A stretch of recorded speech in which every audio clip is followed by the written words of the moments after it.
விராட் கோலி ஒரு பக்கம், ரோஹித் சர்மா ஒரு பக்கம், டொமஸ்டிக் கிரிக்கெட் சும்மா கிளின்னு கிழிச்சிட்டு இருக்காங்க.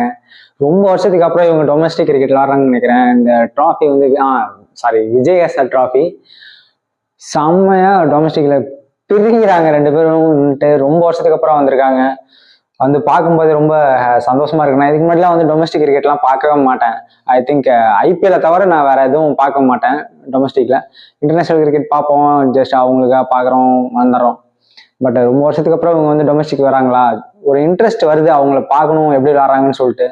ஆனா இதே ஃபார்மெட்ல இப்படியே இந்த ரிதம்லயே அவங்க வந்து 2027 வரைக்கும் விளாண்டுட்டு போயிருந்தாங்கன்னா கண்டிப்பா வந்து இந்தியாவுக்கு வந்து ஒரு மிகப்பெரிய ஒரு பேக் போனா இவங்க கண்டிப்பாவே இருப்பாங்க. அந்த ஃபைனல்ஸ்ல எல்லாம் கண்டிப்பா வந்து 2027 வந்து கப் அடிச்சு இவங்க அப்படியே கொடுத்துட்டு போனாங்கன்னா சும்மா செம்மையா இருக்கும்.